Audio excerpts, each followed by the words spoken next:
So this is the last part, part 4 of Othello, West Bengal Board Class 11, rapid reader book से लिया गया है. देखिए, we have come up to page number 38. So beginning from page number 38, the first line was, he seemed to have lost all that pride and ambition. जो soldier होता है ना, उसको अपने ऊपर बहुत प्राइड होता है, बहुत एम्बिशियस होता है, उसके बहुत सारे क्वालिटीज़ होते हैं. वॉरफेयर में लड़ाई जाने के पहले वो आर्म्स को बहुत ज़्यादा प्यार करता है, एम्यूनिशंस को. ओथेलो को अब इन चीज़ों से कोई लेना देना नहीं था. कभी कभी उसको लगता था उसकी वाइफ ऑनेस्ट है, कभी लगता था उसकी वाइफ ऑनेस्ट नहीं है. कभी लगता था ऑनेस्ट अगर कोई है दुनिया में तो यागो ही है. कभी लगता था कि यागो ऑनेस्ट नहीं है. टुकड़ों टुकड़ों में बढ़ गया था उसका दिल, उसका दिमाग. इसीलिए उसने यागो के गले को जोर से पकड़ लिया, दबा दिया गले को, और उसको डिमांड करना शुरू किया कि मुझे डेस्डेमोना के बेवफाई का प्रूफ अभी के अभी चाहिए, इमीडिएट. क्योंकि तुमने जो मेरा हाल किया है ना, मैं और जी नहीं पा रहा हूँ, मैं पागल हो जाऊंगा. मुझको जल्दी से प्रूफ दो. या तो हमको प्रूफ करना है कि वो बेवफा है, या तो प्रूफ करना है कि she is honest to me, she is loyal to me, she deserves my love और शी डजंट. मुझे ये जानना है, मुझे प्रूफ चाहिए. ये जानने के लिए यागो उसने बोला कि अगर तुमने मुझे प्रूफ नहीं दिया तो मैं तुमको इंस्टेंट डेथ तुरंत मार डालूंगा अभी. क्योंकि मैं ये मान लूंगा कि तुम मुझे मैनिपुलेट कर रहे हो, मुझे फंसा रहे हो, झूठ बोल रहे हो. यागो थोड़ा गुस्सा दिखलाया वहां पर. क्या कहा सर आपने? मेरी ईमानदारी को सर आपने ऐसा किया? मेरी ईमानदारी को आप सोच रहे हैं कि मैं झूठ बोल रहा हूँ? थोड़ा भी यकीन नहीं है, थोड़ा भी ट्रस्ट नहीं है. एक्टिंग किया वहां पे. फिर उसने बोला, ठीक है, प्रूफ चाहिए ना आपको, ठीक है. आपको याद है? उसने याद दिलाया ओथेलो को. सर, शादी का सबसे पहला गिफ्ट आपने क्या दिया था? किसको? डेस्डेमोना को. आपको याद है? आपने उसको एक हैंकरचीफ दिया था, आपने एक रुमाल दिया था, और उस रुमाल के ऊपर स्ट्रॉबेरी का स्पॉट लगा हुआ था, स्ट्रॉबेरी. ओथेलो ने एक्नॉलेज किया, हाँ हाँ मुझे याद है, हाँ मैंने ऐसा रुमाल दिया था मेरी वाइफ को, ठीक. ये मेरा फर्स्ट गिफ्ट था, मैंने अपने डेस्डेमोना को दिया था.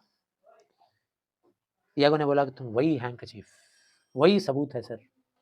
आप जाइए, अभी आप देखिए, वो रुमाल अभी माइकल कैशियो के पास है. आपने उसको दिया और उसने माइकल कैशियो को दे दिया. माइकल कैशियो के पास है, this day wife is face. मैंने उसको देखा है कि वो अपने चेहरे को पोंछ रहा था उसी रुमाल से. ओथेलो रिप्लाई किया कि अगर ऐसा है, अगर ये बात सच है जो तुमने कहा, तो मैं जब तक बदला नहीं ले लूंगा मैं चैन से नहीं बैठूंगा. सबसे पहले, for a token of your fidelity, तुमने ये जो मेरे ऊपर विश्वास दिखलाया है, हमारे साथ ईमानदारी से, प्यार से हमको ये सब कुछ बदलाया है, तुम्हारे प्यार को प्रूफ करने के लिए मैं सबसे पहले क्या करूंगा जानते हो? कैशियो को अगले 3 दिन के अंदर लटका दूंगा फांसी पे, जान से मार डालूंगा. और उसके बाद वो जो खूबसूरत बला है मेरी पत्नी, उसका क्या करना है वो तो हम थोड़ा आराम से सोचेंगे, ठीक है ना. फेयर डेविल, फेयर मतलब खूबसूरत, एंड डेविल मतलब शैतान, खूबसूरती के अंदर में छिपी हुई शैतान, उसका तो बहुत बुरा हाल करेंगे. ओथेलो ने एकदम केयर नहीं किया कैशियो से पूछने के बारे में, या फिर डेस्डेमोना से पूछने के बारे में कि रुमाल क्या हुआ.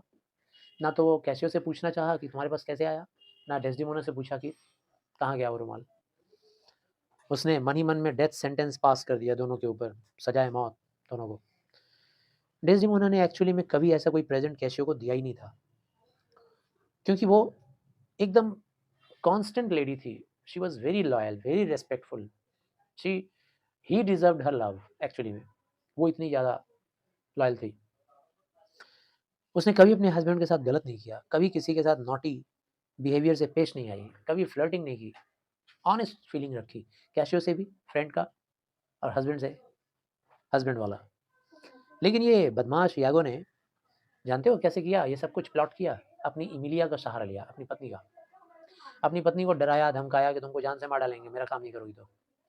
और अपनी पत्नी को भेजा कि जाओ डेस्डेमोना के कमरे में और उसके अलमारी से वो रुमाल चुरा के ले आओ.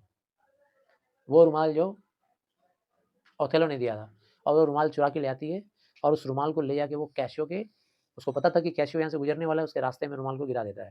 और कैशियो अच्छा रुमाल देख करके उठा लेता है और बस प्रूव हो गया कि उसके पास रुमाल है। सून आफ्टर मीटिंग विथ यागो से मीटिंग खत्म करने के बाद ओथेलो सीधा जाता है पत्नी के पास और प्रिटेंड करता है कि मुझे सिर में बहुत दर्द हो रहा है, तुम्हारे पास कुछ बांधने के लिए है, ले आओ जरा मुझे दो। जब वो लाती है तो कहता है कि no no no not this one, I need that one. वो जो रुमाल था ना बड़ा, जो मैंने तुम्हें दिया था मेरे शादी पे, हम लोगों की शादी पे, वो रुमाल मुझे चाहिए, मेरे कनपट्टी को बांधना है, टेम्पल्स को बांधना है।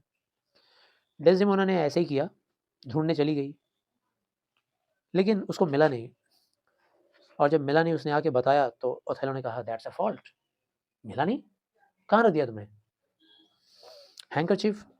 उसने बताना शुरू किया कि ये हैंकरचीफ जानती हो क्या था, ये मेरी मम्मी को एक इजिप्शियन वुमेन ने दिया था, इजिप्ट की एक लेडी ने, और वो लेडी जो थी चार्मर थी, जादूगरनी। उसने इस रुमाल को जो दिया था मेरी मम्मी को, उस रुमाल में जादू था। वो रुमाल जिस लेडी के पास रहेगा उसका पति उसके पत्नी के ही वश में सिर्फ रहेगा और कहीं नहीं इधर उधर देखेगा, किसी की तरफ ध्यान नहीं देगा, कोई दूसरी लेडी की तरफ। मेरी मम्मी जब तक थी उस रुमाल को अपने पास रखी थी, तो मेरे पापा और मम्मी का बॉन्डिंग बहुत अच्छा था। फिर मम्मी ने रुमाल हमको दिया, अब वो मैंने तुमको दिया ताकि मेरा तुम्हारा बॉन्डिंग अच्छा रहे, तुमने खो दिया, डांटता है। ये सुनने के बाद वो लेडी बोलती है इज इट पॉसिबल, ऐसा भी होता है क्या, रुमाल से होता है बॉन्डिंग? और ने रिप्लाई किया हाँ, वो मैजिकल था। डेस्डेमोना तो बोलती है अब क्या करें, जब नहीं मिला तो जान ले लो हमारा, ठीक है ना, मार डालो और क्या। शी प्लेनली परसीव्ड, उसने बोला कि अब छोड़ो भी, खो दिया मैंने कहीं, अब ठीक है कोई बात नहीं। लेकिन खो तो दी, लेकिन अब उसे भी डर हो गया, क्योंकि उसे भी पुरानी बातों में अंधविश्वासी वो भी थी, उसको भी डर लग गया कि कहीं ऐसा ना हो कि मेरा इसका बॉन्डिंग खराब हो जाए, है ना, रुमाल मैंने खो दिया, कहीं मेरी इसकी बॉन्डिंग खराब ना हो जाए। फिर उसने उसका माइंड डाइवर्ट करना शुरू किया। डाइवर्ट भी करती तो यार कुछ दूसरी बात करती ना, डाइवर्ट भी की तो किसका नाम लेके डाइवर्ट की, कैशियो का नाम लेके। बोलती है अच्छा ठीक है छोड़ो ये सब, वो बताओ तुमने कैशियो को जॉब पे रखा कि नहीं, तुमने कहा था रख देंगे, कैशियो को रखा कि नहीं जॉब पे? ओथेलो एकदम बर्दाश्त नहीं कर पाता है, सीधा रूम के बाहर चला जाता है गुस्से में। डेस्डेमोना शक करने लगी, कहीं ऐसा तो नहीं कि मेरा हस्बैंड जेलस कर रहा है कैशियो से जेलस? अरे वो कैशियो जो हर वक्त हमारे साथ है, हमारे दुख सुख में, इवन हमारी और इसकी शादी कराने वाला भी कैशियो है, शादी में कितना हेल्प उसने किया है। ओथेलो और डेस्डेमोना जब फिर से मिले तो इस बार तो पूरा वॉर ऑफ स्पीच जो होता है ना, वॉर ऑफ वर्ड्स, वो शुरू हो गया, डायरेक्टली बात शुरू हो गई। ओथेलो ने सीधा इल्जाम लगाया कि तुम अनफेथफुल हो, तुम दूसरे इंसान से प्यार करती हो, मक्कार हो तुम, झूठी हो। ओथेलो ये बोलकर रोना शुरू कर दिया, आज तक वो बहादुर कभी रोया नहीं था, ठीक है ना। उसका ये रूप देख करके जब नाटक होता है, एक्चुअली में ये ड्रामा मैंने देखा है, ठीक है ना, तो इस ड्रामा को जब एक्चुअली में आप देखोगे तो जिस एक्टिंग के साथ वो रोना शुरू करता है, ओथेलो का जो रोल प्ले कर रहा है, तो उसमें आपको आंसू, जो बहुत सेंसिटिव होगा आंसू आ जाएगा उसको भी, क्योंकि पूरा कहानी में कहीं नहीं रोया है, कितना वो बहादुर आदमी और जज्बाती हो जाता है। वो कहता है कि मैं सारे मुश्किलों को झेल लूंगा, सारी बुराई, गरीबी झेल सकता हूँ, बीमारी झेल सकता हूँ, अपमान झेल सकता हूँ, लेकिन तुम्हारा इनफाइडेलिटी नहीं, तुम्हारा गद्दारी नहीं। उसने बोला कि तुम वो खुशबूदार घास फूस हो जिसको कोई स्मेल करे तो खुशबू तो बड़ी अच्छी आती है, लेकिन उसकी जान चली जाती है। मतलब तुम ऐसी हो कि तुमको हर कोई पाना चाहेगा, लेकिन जो पा लेगा वो पा तो लेगा, लेकिन वो खुशी थोड़ी समय के लिए होती है, और तुम्हारी बेवफाई से वो मर जाएगा। और वो विश करता है कि काश तुम्हारा कभी जन्म ही नहीं हुआ होता, तुम पैदा होते ही मर गई होती। ये सब बोल के ओथेलो वहां से चला जाता है। उसके जाने के बाद डेस्डेमोना स्टूपिफाइड हो जाती है, एकदम समझ में नहीं आ रहा उसको हम क्या करें, क्या रिएक्ट करें, क्या रिस्पॉन्ड करें, कुछ समझ में नहीं आ रहा क्या क्या बोल गया। एक्चुअली में जो लेडीज होती हैं, जो गर्ल्स होती हैं, बहुत सेंसिटिव होती हैं, तो डेस्डेमोना भी काफ़ी सेंसिटिव है। हर एक लड़की का सपना होता है कि भाई उसका हस्बैंड जो है ना उसको बच्चे के जैसा प्यार करे, लेडी ना समझे, उसके ऊपर डिपेंड ना करे, उसको माँ ना समझे, उसको बच्चा समझे। जैसे अपने बेटी बेटे को प्यार करता है वैसा उसको भी पुचकारी मारे, दुलारी मारे, उसको इतना बड़ा जिम्मेदारी ना समझे कि भाई तुम ये हो जिम्मेदार हो, तुम इस बात के जिम्मेदार हो, जिम्मेदार नहीं, बच्चा, बच्चा बच्चा बोले, बच्चा बोलकर प्यार से बात करे, ऐसा। और कभी गलती मुझसे हो जाए तो जैसे बच्चों को समझाते हैं प्यार से वैसे समझा दे, हमको अलग, पत्नी को अलग डांटेगा और बच्चों को समझाएगा, हमको भी वैसे ही प्यार करे। हर लेडी चाहती है, वो भी वही चाहती थी। उसको ये था कि भाई अगर मैंने गलती किया तो हमको डांटना चाहिए, गुस्सा दिखला दो, डांट दो, समझा दो। गद्दार हैं, बेईमान हैं, बेवफा हैं, मर गई क्यों नहीं, जन्म लेते ही पैदा क्यों हुई, दूसरे आदमी से, ठीक है ना, प्यार करती हो, ये सब बात बोल के चला गया। अजीब बात। इसके बाद डेस्डेमोना को नींद जैसी आने लगी और उसने तुरंत अपने रूम में एंट्री किया और करके अपने अटेंडेंट को बोला कि जल्दी से मेरा बिस्तर लगा दो, मैं सोना चाहती हूँ, मेरा दिमाग, सर चकरा रहा है, सिर भारी हो गया है। वो तुरंत बिस्तर बिछता है और लेट जाती है, लेटते ही सो जाती है, तुरंत फेल अस्लीप, सो जाती है गहरी नींद में। ओथेलो फिर आता है रूम में, इस बार डार्क पर्पस के साथ आता है, बुरा भावना लेकर, और जब आता है तो देखता है कि लेडी सो रही है। इस बार पूरे होशो हवास में आया था उसको मारने के लिए। जब उसने देखा कि सो रही है तो उसने सोचा कि इसका खून नहीं बहाएंगे, सो रही है ना, अभी इसका खून बहा देंगे तो इसको पता ही नहीं चलेगा कि कौन मारा, क्यों मारा। आंखें खुली रहनी चाहिए, इसको पता चलना चाहिए कौन मार रहा है और क्यों मार रहा है, ताकि इसकी आत्मा को मैं ना मारूं, आत्मा बच जाए। इतना रिलीजियस भी था वो, आत्मा को नहीं मारना चाहता, बिकॉज आत्मा इज अ पार्ट ऑफ परमात्मा, है ना। तो मैं भगवान को दोषी नहीं ठहरा रहा हूँ, सब दोष इसके दिमाग और इसके शरीर का है। ही वॉज रिजॉल्व कि जब मरे तो she would live to betray more as she had done him.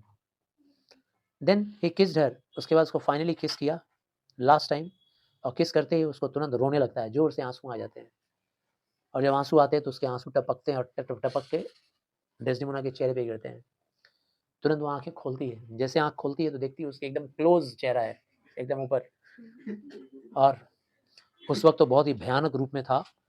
इस रूप में जब वो रहता था ना, उसका ये भयानक रूप में क्या, जब वो किसी को मारना होता था तो अपने लिप्स चबाने लगता था, ऐसे ऐसे करने लगता था। उस टाइम में वो ऐसे ही कर रहा था, आंखें बड़ी बड़ी हो गई थी, लिप्स चबा रहे हैं। वो समझ गई कि इसका इरादा बहुत खतरनाक है, मारेगा। वो जानती थी कि जब इस रूप में रहता है तो ये बहुत खतरनाक होता है, मार डालता है किसी को। और फिर ओथेलो ने कहा कि प्रिपेयर हो जाओ मरने के लिए, जल्दी से भगवान का प्रार्थना कर लो क्योंकि मैं तुम्हारे सोल को नहीं मारना चाहता। डेस्डेमोना उससे मर्सी की भीख मांगती है कि माफ़ी नहीं मांग रही है, दया करो मेरे ऊपर, दया करो, इसलिए दया करो कि मैंने कुछ किया क्या है, क्यों मारना चाहते हो, रीज़न तो बताओ। क्या कैसियो के लिए, कुछ कैसियो की वजह से नाम लेती है कैसियो का, क्या उस रुमाल की वजह से, कुछ तो बताओ क्या वजह है, रुमाल या कैसियो। अभी ये सब बातें बोली रही होती है, तब तक वो कुछ नहीं सुनता है। तुरंत जिस चादर में लेटी होती है, उस चादर का दूसरा कोना उठाता है और उठाकर तुरंत उसके गले में कई बार लपेटता है, लपेट कर खींच देता है। अभी आप लोग सुन करके शायद हंस रहे हो, लेकिन इसको ड्रामा में देखोगे तो आप रो पड़ोगे, अगर सेंसिटिव हो, है ना। यहाँ पे शायद आपको चुटकुला नजर आया इसलिए आपने हंसा, लेकिन वहाँ पे चुटकुला नहीं है, वहाँ एक्टिंग जब देखोगे और एकदम बेजान, नीरस, नीरस बोल रहे हैं, सॉरी, मतलब निरपराध, जिसने कोई अपराध नहीं किया है, मासूम, जिसकी कोई गलती नहीं है, और उसका हत्या हो रहा है उसके हस्बैंड के द्वारा जो उसको सबसे प्यार करता है, तो आदमी थोड़ी देर के लिए अवर स्ट्रक हो जाता है, तुरंत दिल थम सा जाता है, और तुरंत डेस्डेमोना वहाँ मर जाती है, बिस्तर पे पड़ी हुई है लाइफलेस। ओथेलो खड़ा है मारने के बाद, शांति मिल गया, मार दिया। उसी वक्त कैशियो दौड़ता हुआ आता है, पेट वेट दबाए हुए, खून निकल रहा है इधर से उधर से, चोट वोट लगा हुआ है, दौड़ता हुआ आ रहा है सीन में। यागो, हुआ ये था कि यागो ने एक आदमी को लगा दिया था उसके पीछे, एक मर्डरर को, और भेज दिया था कि जाके कैशियो को जान से मार डालो। और जब मारना तो कैशियो को ये बता के मारना कि उसको मारने के लिए उस मर्डरर को भेजा कौन है, बता देना कि तुमको ओथेलो भेजा है, ओथेलो भेजा है, उस मर्डरर को ऐसा बोलने के लिए बोला था। अब वो मर्डरर गया और मर्डरर जा करके कैशियो को मारने जा रहा है, और कैशियो को बोल रहा है कि हमको ओथेलो ने ऑर्डर दिया तुमको मारने के लिए। और जब मारने जा रहा है तो वहाँ पे हाथापाई होती है, किसी तरह से कैशियो बच जाता है, चोट तो लग जाती है, खून वून निकल रहा है, बच जाता है। और एक और बात कि उस आदमी के पास कुछ ऐसे डॉक्यूमेंट थे जो डॉक्यूमेंट लग जाते हैं कैशियो के हाथ, जिस डॉक्यूमेंट से पता चल रहा है ये सारा प्लॉटिंग यागो का है, सारे मामलों में दोषी यागो है। कैशियो को जैसे वो सबूत मिलता है जान बचाकर भागता है और भागते हुए आता है ओथेलो से पूछने के लिए कि यार तुम मुझे मारना क्यों चाहते हो?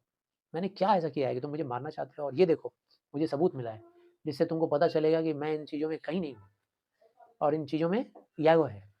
जब वो सारी चीज़ें पढ़ता है ओथेलो, उसके ऊपर तो बिजली गिर जाती है, थंडरस्ट्रक। एक बार अपनी पत्नी को देख रहा है, एक बार वो चिट्ठी देख रहा है, एक बार कैसियो को देख रहा है, अपना पुराना दिन याद कर रहा है। अभी कुछ पल पहले की बात याद कर रहा है कि वो कितना गिड़गिड़ा रही थी, कितना रिक्वेस्ट कर रही थी और मैंने एक भी नहीं सुना उसका और मैंने मार लिया। इसके बाद फिर ये सुनने के बाद वो अपनी गलती को माफ़ नहीं कर पाता है और समझ जाता है कि सारी गलती यागो की है, लेकिन अब यागो को मार के करेगा भी क्या? पत्नी को तो मार दिया ना, एक बेकसूर को मार दिया। ओथेलो डिस्कवरी ये जो थंडर स्ट्रोक था उसके लिए was no better than a murder that his lady was innocent. पता चल जाता है कि मेरी लेडी इनोसेंट थी, फेथफुल थी। इतना एंग्विश, इतना पेन उसको होता है अपने दिल में कि वो बर्दाश्त नहीं कर पाता है और अपने आप को मार लेता है। मतलब कोई चाकू या तलवार निकाला होगा और पेट में लगाकर घोंप लिया। और मारने के बाद वो भी अपनी पत्नी की बॉडी के ऊपर ही गिर जाता है, lifeless body. Othello and Desdemona they both are dead. ये बात न्यूज़ फैल जाता है पूरे राज्य में, पूरे वेनिस में, ड्यूक के पास, सबके पास, सारे लोगों के पास। ओथेलो मर गया, ओथेलो मर गया, डेस्डेमोना को मार दिया, गलतफ़हमी से, सारा गलती यागो का, ये वो वगैरह-वगैरह। उसके बाद यागो पकड़ाता है और उसको सज़ाए मौत दी जाती है पब्लिक के बीच में, टॉर्चर कर के मारा जाता है। यागो को टॉर्चर करके मारा जाता है पूरे वेनिस के स्ट्रीट में। और उसके बाद वेनिस में रह गया तो क्या, डेस्डेमोना और ओथेलो की यादें रह गई। वहाँ के लोग ज़िंदगी भर याद करते रहते हैं कि उनका एक वैलिएंट हीरो था और वो हीरो कौन था? ओथेलो, जो कि दिल से प्यार करता था, बहुत ही गहराई से प्यार करता था। पत्नी की मर्डर किया इसका मतलब ये नहीं कि वो मर्डरर था, मर्डरस था, बल्कि गलतफ़हमी का शिकार हुआ और गलतफ़हमी किसी और ने किया। जो दिल से प्यार करते हैं, वो लोग दिमाग से सोचते नहीं हैं, ठीक है ना? और उनको सबूत नहीं चाहिए होता है। तो दिल से प्यार करने वाले दिल से नफ़रत भी करते हैं और यही नफ़रत उसके अंदर आ गया डेस्डेमोना के लिए और इसीलिए मार डाला। लेकिन इन सारी चीज़ों का वजह क्या था? यागो। तो ऐसी भी कहानी हर कंट्री में, हर सोसाइटी में, हर लोगों के साथ, हर लोग नहीं लेकिन बहुत सारे लोगों के साथ ऐसा घटना घट जाता है कि अपने जेलस में, अपने एनवी में आकर के अपने पार्टनर का या अपने सगे-संबंधी का या मेंबर का, फैमिली मेंबर का 99% अच्छाई को भूल जाते हैं और 1% बुराई को दिमाग में लेके बैठ जाते हैं। या फिर किसी के कहने पे, मैनिपुलेट करने पे उसका शिकार हो जाते हैं और उससे हेट करना शुरू कर देते हैं। अल्टीमेटली वो प्यारा-सा संबंध दुश्मनी में चेंज हो जाता है। ऐसा सबके साथ होता है कहीं न कहीं। तो ये कहानी पढ़ के हम लोग को यही सीखना है कि हमारे और तुम्हारे बीच में कोई तीसरा नहीं आना चाहिए। अगर हमें तुमसे डाउट है, तुम्हें हमसे कोई प्रॉब्लम है, तो हम लोग को डायरेक्ट डिस्कशन करना चाहिए और तीसरा आदमी ना आए, जो तीसरे की बात ना सुने हम। खुद फैसला करें, खुद देखें, खुद पर्सीव करें। This is the end. Thank you.